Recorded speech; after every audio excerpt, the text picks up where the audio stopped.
I'd like to take just a moment and welcome each of you to the KVEC Exceptional Children New and Emerging Teacher Cadre. We thank each of you for being here with us. And at this time, I'm going to turn it over. We have today's session that we're going to really look closely at progress monitoring.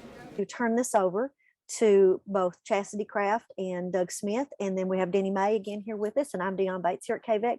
And so any of us are here available to help you anytime we can support you in any way, in any area of special education.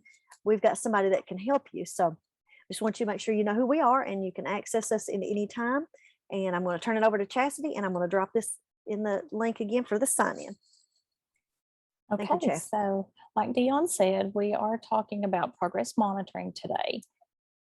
So our learning intentions for this next hour is we're going to talk about what is progress monitoring, how do you progress monitor your IEP goals, and analyze the data that after you collect the data, how do you analyze that? And we're going to take you through some examples today. So the intent, like Deon said, we encourage engagement, and it will help you. So the first thing we talked about was what is progress monitoring. The definition that you see is from our guidance document. It is the ongoing process of collecting and analyzing data to determine student progress toward specific skills or general outcomes outlined in the measurable annual goals in order to make appropriate instructional decisions. A progress monitoring system includes the tools and methods used to collect, graph, and analyze the data used to measure student progress on annual goals. So basically what that's telling you, and if you notice the word ongoing is underlined, that is a very important piece. It's not something that we do occasionally. It's not something that you do 3 times a year. It's ongoing and determined. However you have it in your goal, if you determine it's weekly, bi-weekly, that it's ongoing throughout the whole IEP timeline. And the purpose of that, I think sometimes, I know as special education teachers, you hear that word progress monitoring over and over and over and over again, but do we really understand what that is and how that benefits us? So hopefully when we finish today, you will have a better understanding of what progress monitoring actually is, and it won't seem so daunting when you go to work with your students and get this data for them, because we use it to make instructional strategies for the kids and help them achieve their goals. So the purposes there's some that's listed here. So it's to measure and report progress toward their goals, determine the effectiveness of instructional services. So if you're providing instruction and it's not helping, then you know to make instructional changes. You can make adjustments to your SDI based on the information that you get. You can determine their current level of academic or behavior performance. You can provide data for the reevaluation process. And then also you can use it to determine if the student continues to meet the eligibility for special education, or if they need that specially designed instruction that you have been providing for them. This is an overview or a review, of last month when we talked about establishing the baseline and when we wrote the goal to determine the tool that you're going to measure. I put this in here again just as a review so that you can see these are the tools that you can use in order to progress monitor. And they fall under the 4 basic categories: curriculum-based measurement, direct measures, indirect measures, and authentic assessment. Okay, so the first one, we're going to use a behavior goal as an example. We are using the format today of the explicit instruction of I do it, we do it, you do it. So Doug is going to take you through and model the behavior goal, and he's going to do it in the I do it format. And then we're going to do one together for reading, and then we're going to use a math one and let you work on one independently. Doug? Thank you, Ms. Chastity. Good afternoon, everyone.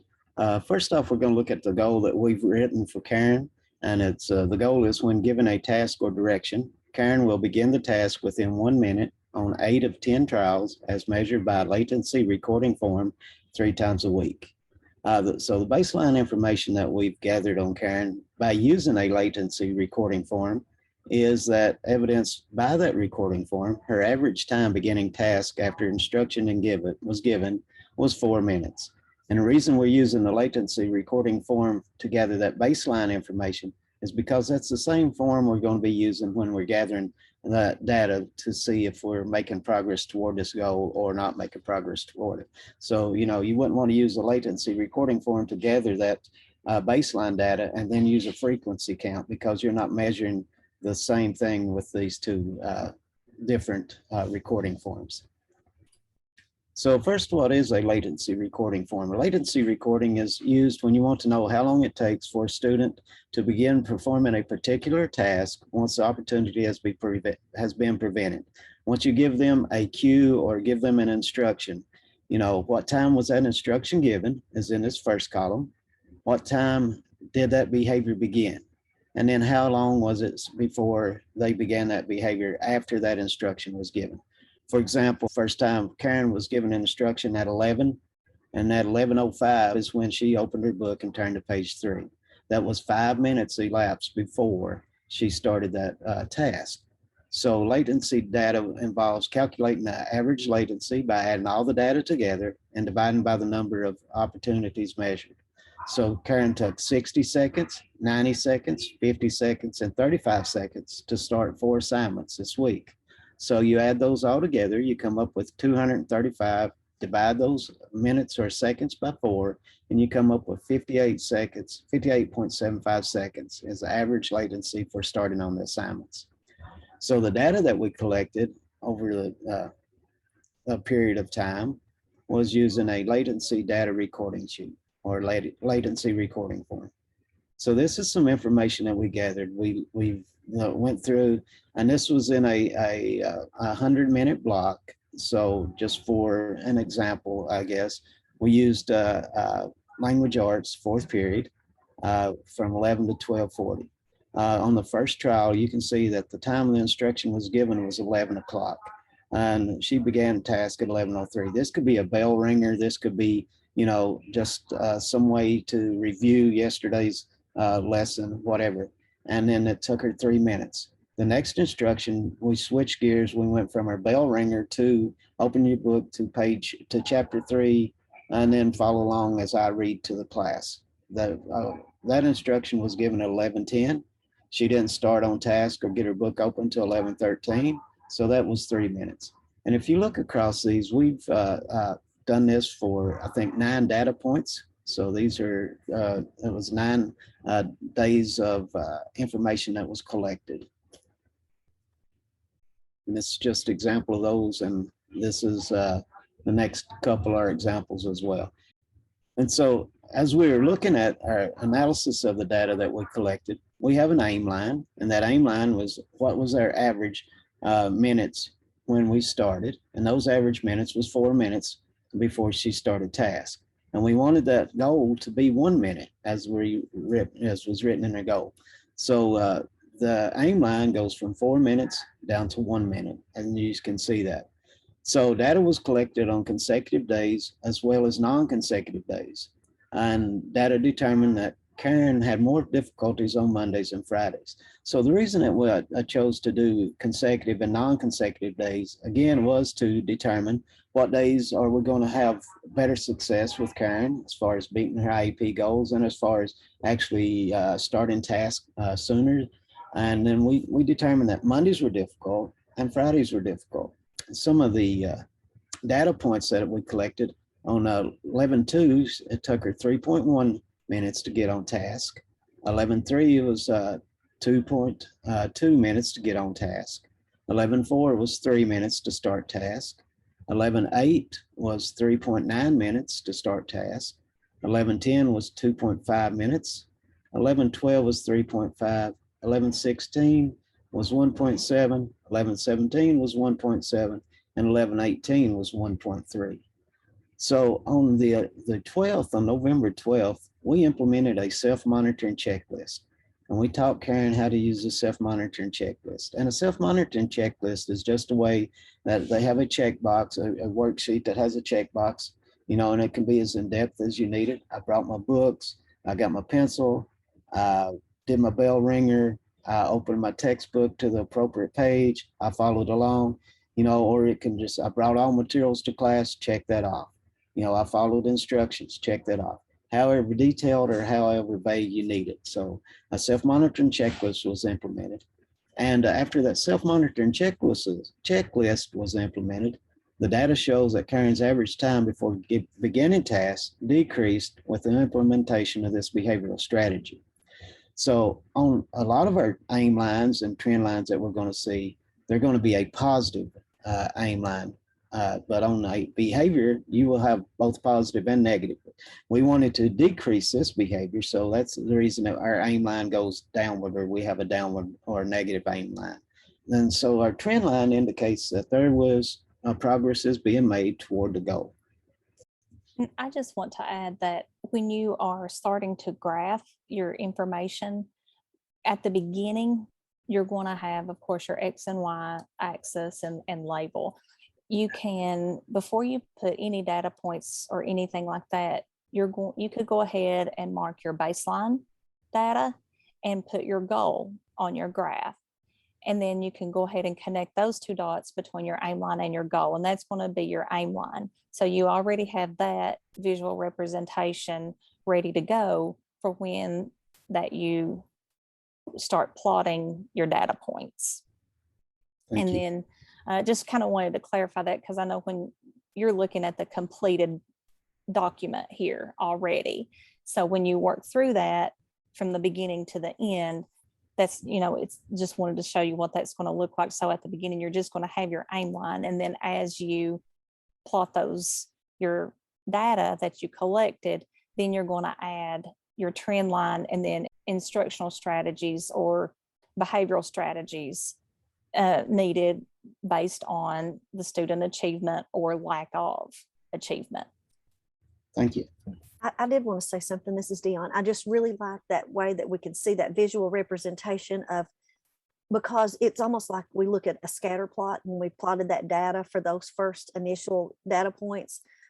Looks like those first 6 data points. So those indicate for us that we are not really making progress. We see a little bit of a dip, but then we see an increase. And so it is kind of scattered. So I do like that the way that this analysis is presented. You can see when it was appropriate that we had that instructional change, or for this one, it would be, we implemented this self-monitoring checklist for the student, because at that point, we do know that what we were doing was really not being successful because we had those data points. So we could see that not only we knew it wasn't being successful, but we have that visual. So it really helps us to see that. And so we can see that on November 12th, we changed that strategy that we were using with that student. And that's when we started to see the decrease. And that's what we're looking at when we're talking about that progress monitoring data is, we know where we're aiming, we know what the trend is. So if we see that negative, that the trend decreasing, and we want to see that student moving toward that goal. And if we don't see that, that's when we know it's appropriate to make those instructional shifts or strategies changes. So I think that was really good. And I want to add to the written analysis. I want to bring focus on that. I know that as we go through the region, I have seen a couple examples, and I know that Denny Pond has as well. The written analysis piece is one piece that is missing a lot when you look at your progress monitoring. And I think part of the reason is just a lack of understanding. So we wanted to kind of focus on that just a little bit, the purpose of the written analysis, because I've heard it's like, well, I have this graph, the data's right there. Why do I have to write it out and repeat the same thing when I'm looking at it?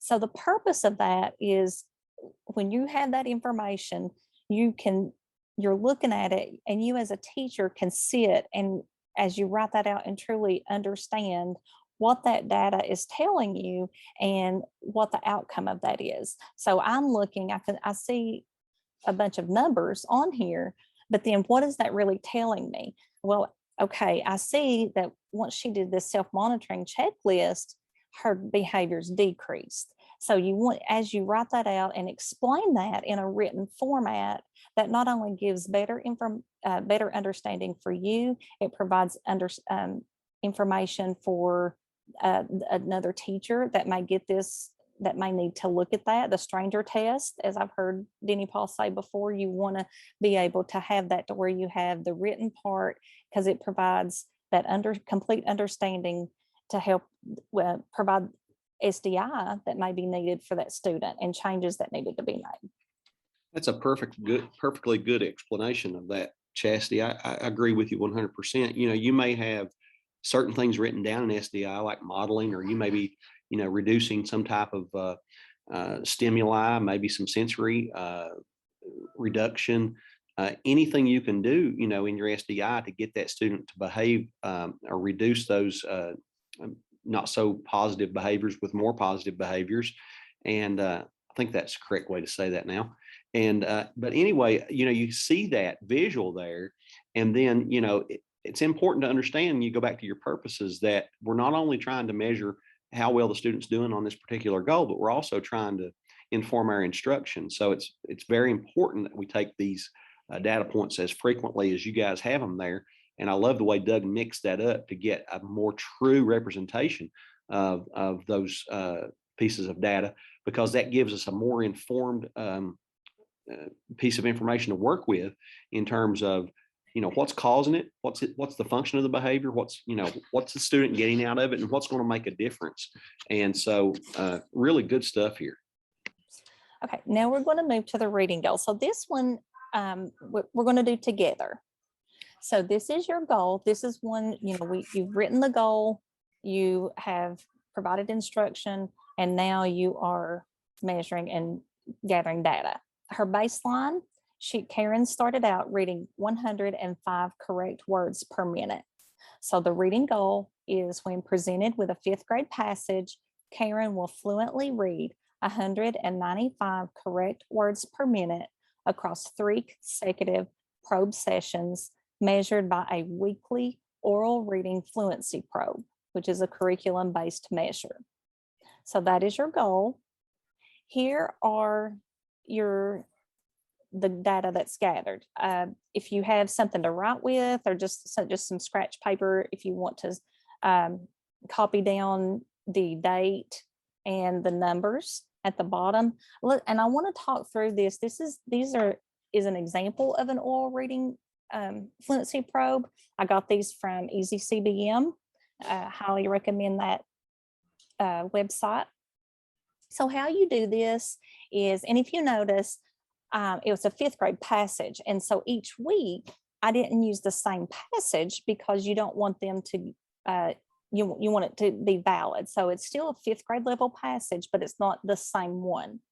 So just looking at 5.1, the first one on August the 6th, how you do that is, Karen is presented with a student copy, and her copy, all it looks like is just the text. This is your copy. You read, it's for 1 minute. So you set the timer for 1 minute and you just let them read. And if they miss a word, you draw a slash through it. And if you notice down on the word important, there's a slash, and then there's an SC. That stands for self-correct. So you, and that just, again, that lets you know that they missed it at the beginning, but they went back and they were able to self-correct that. After a minute is over, you draw your bracket around the last word that they read. So in this particular example, she stopped at the word down. The numbers on the side that go down are the number of words per sentence. So line 1, or not sentences, but lines. Line 1, there were 13 words. And after 2 lines, there's 27. So it's just easy for you to count those quickly. So going down to the word down, at the end of, if she had completed the end of that row, she would have read 128 words. So she stopped it down. So 128, back 3 words. Her total words read, as you can see on the bottom, was 125. And then you write down how many errors that she made. So you go back and just do your slashes, and count your slashes. If she self-corrects, that does not count as an error for her. So the number was 4 errors. And then so her total correct words per minute was 121. So that's the process that you go through that. Her weekly reading was done on Fridays. So we did it. These are August the 6th, the 13th, and the 20th of these. August the 13th, her score was 119. August the 20th was 120. And then the 27th was 129. September 3rd was 133. And September 10th was 138. So that's the data that you have collected for Karen.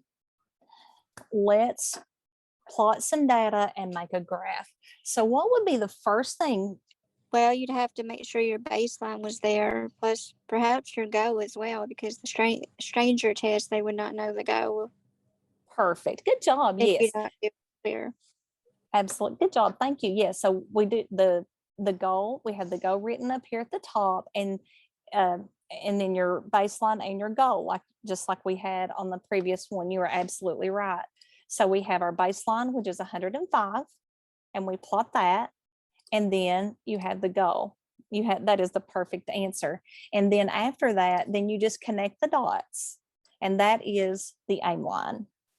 Now that's what you have. It gives you an indicator of kind of where she's needing to go. And then we want to plot our information.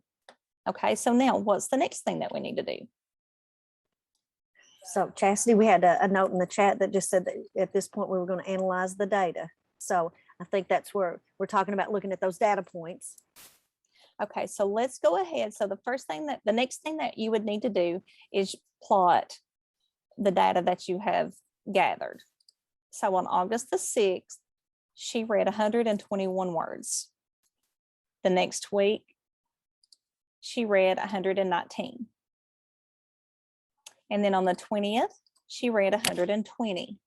Okay, so I have been working with Karen for 3 weeks. And if I plot this and I'm looking at this, what information can I get so far from this information, from this graph? Well, she decreased from the first data point to the second. And I would want to know why. Maybe it was some kind of behavior or something going on that day. It could be, definitely. Or maybe she was, just distracted or something.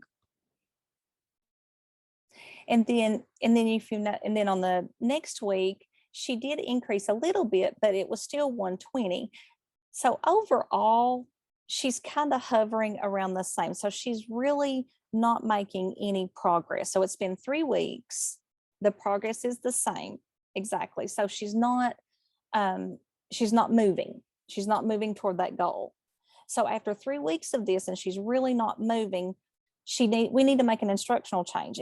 And so you can look at that very easily and go, wow, you see your aim line. She's definitely not headed toward her goal. So we need to make an instructional change. Absolutely. So right here is our instructional change that we're going to make. Okay, so after our instructional change, I'm going to collect the data, continue that each week. So then after that change, she read 129 words per minute. The week after that, she went to 133 and then 138. What can we determine based on this information that's provided on this graph? The instructional strategy helped her. It's working for her, because after that was made, she did continue. She started making progress, and she is starting to trend in the right direction, which takes me to the next piece. So after about 6 weeks, then you can start a trend line, because we want to see that trend. We need that visual on the graph for the trend. So how to do that is I'm going to take the first 3 weeks and take an average. And then I'm going to take the last 3 weeks and take an average score. And you just draw your trend line so that you can get an idea of how she's trending. So this is the aim and this is the trend. Now, I do want you to look at, I did put here the goal is under October the 8th. And the reason I did that is just really just for space and just for this example. But when you do yours, this line, your aim line is going to be all the way toward the end of the IEP timeline. So we really don't expect Karen to go from 105 words to 195 words from August to October. So I just wanted to note that. And Chastity, let me say too that instructional change after 3 data points that are trending in the wrong way is in keeping with what they've been teaching us from KDE with the progress monitoring goal tab and what we should show within that program. So I think this is a great representation.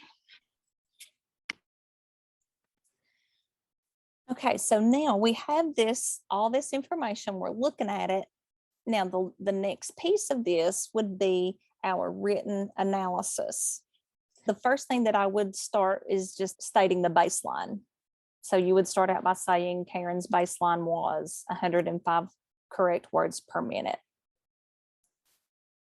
So what you want to do is just look at this information and what we've talked about and what we've graphed and put it into paragraph form. So we have our baseline. She is making progress.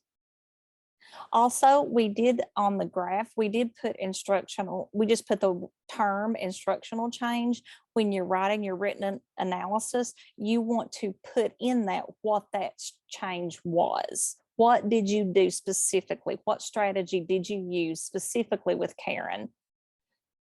Okay, so I'm going to go ahead. I do have one I'm going to show that I'm going to let you read, and then I'm going to give you just a second to read it.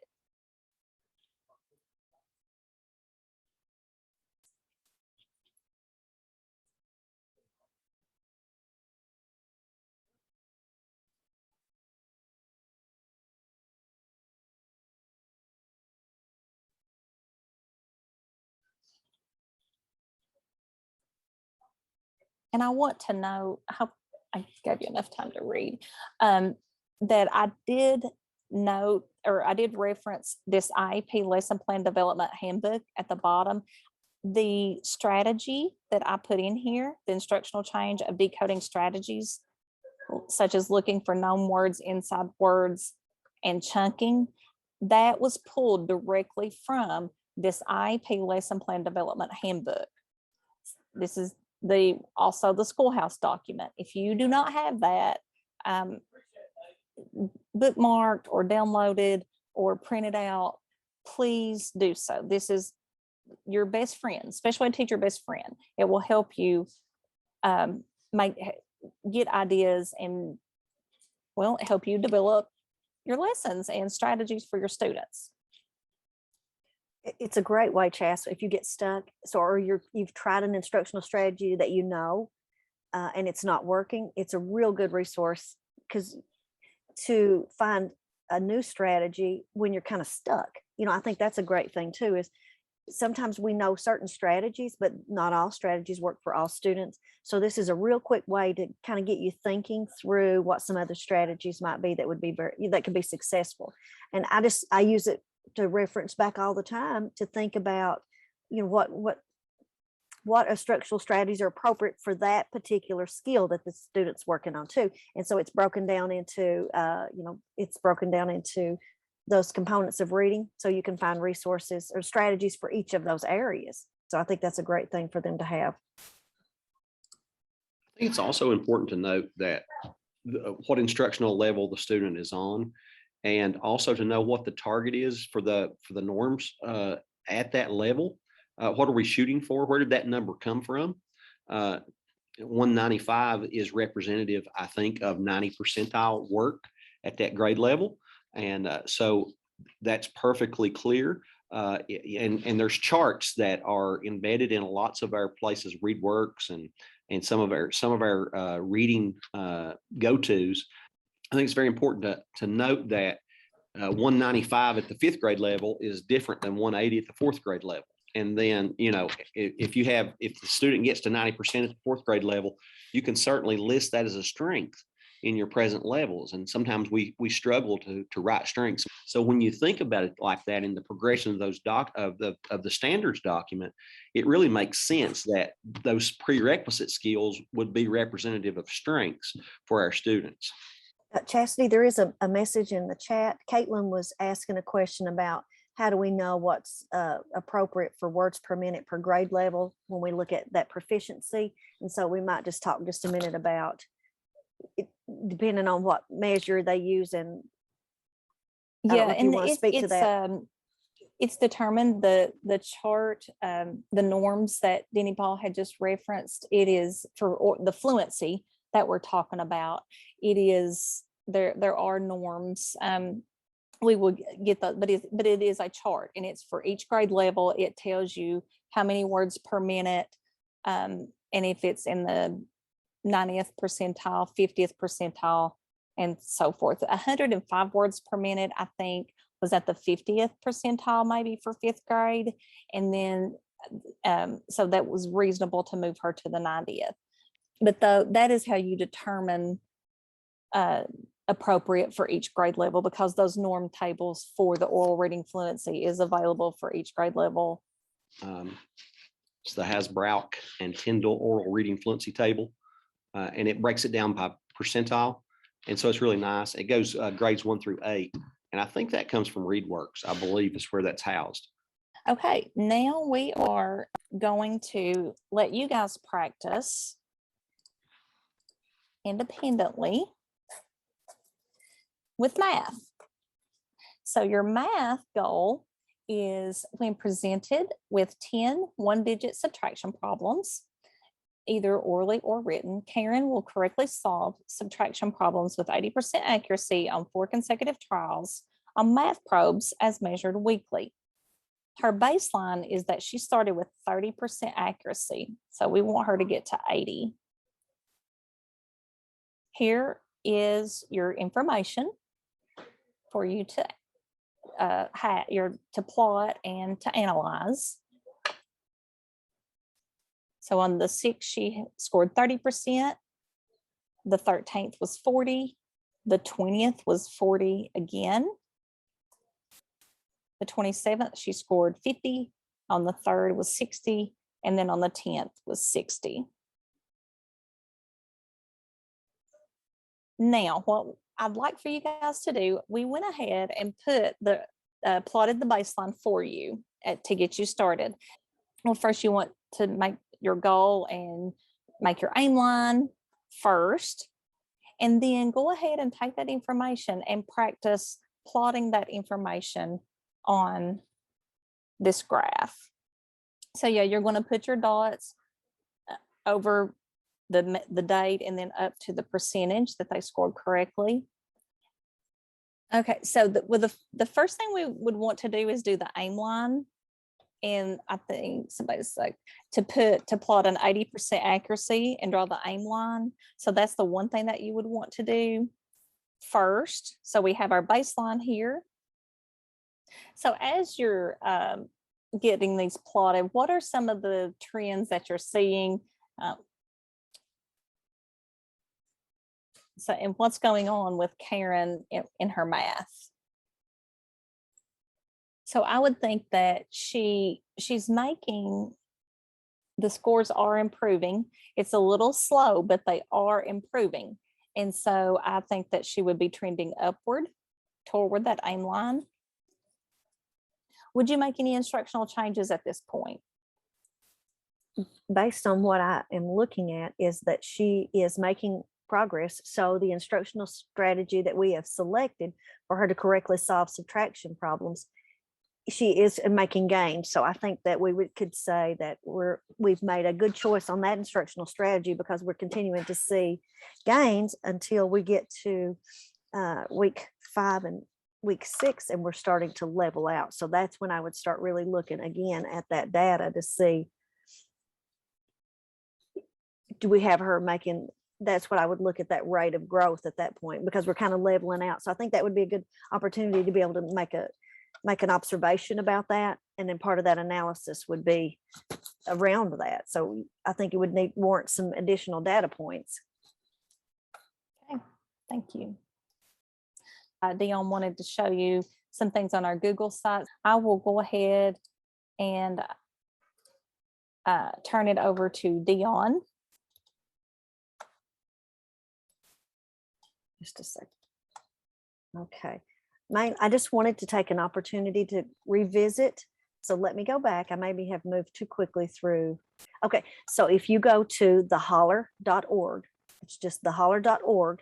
And if you don't have an account here, you may register and have access to the material. It's free, but it looks just a little different now. And so the tabs across the screen, you'll see on the far right, we have the tab for special education. I want you to know where to find the resources and the tools that we are using for our new and emerging teacher cadre. So you'll see all of the upcoming events are published here, but here is the new and emerging teacher cadre. So if you don't have the link, it's always the second Wednesday of the month from 3:30 to 4:30. So in case you don't have the link or have real quick access, you can always go to the Holler and access that. Our next cadre meeting will be on January 12th, and we're going to talk about explicit instruction. So that again will be from 3:30 to 4:30. But what I wanted to show you is to make sure, maybe there's something we talked about today that, like Chastity said, in that hour's time, it's a lot of information to process, but is there an opportunity for you to go back and as you think through these, or you might need some more support, it's available to you. And so we have this tab here under a new and emerging teacher cadre. And here is all of the new and emerging teacher cadre sessions that we've had thus far this school year. So you'll see it's categorized by school year. So this one is the one we had in September. This one is the one that we had in October. And so all of the resources and the PowerPoints that we use for each of those sessions will be linked and accessible for you under that particular monthly cadre meeting. And so like we had present levels for October. November, we did establishing both baseline and goal writing.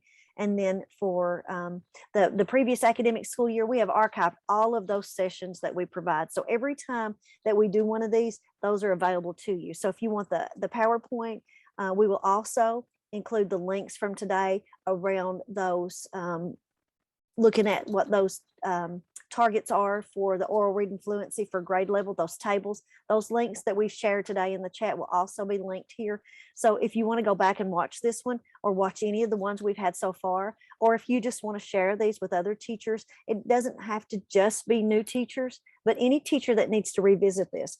And, every single time we do a session, we learn something new for ourselves. We had pretty in-depth discussions around what that trend line, what that aim line and that trend line. And so the more you talk about it and the more you understand it, and the more you get to work through it, it helps you to understand it much better. So any of those resources that you need, you can go back there and find them. And I just want to make sure you had access to those. And let me go back to right here. So anything, also any of the sessions that we have offered through virtual or under virtual conferences, and all of those that you find on this page are linked to a session, and that you can earn a certificate for participating in those. So it may be that your district would allow, and that would be something that you would have to clear with your district. But if you want some professional learning for yourself, or you just want to get a little better at a certain area, then you can go back and access and find all these tools and resources here.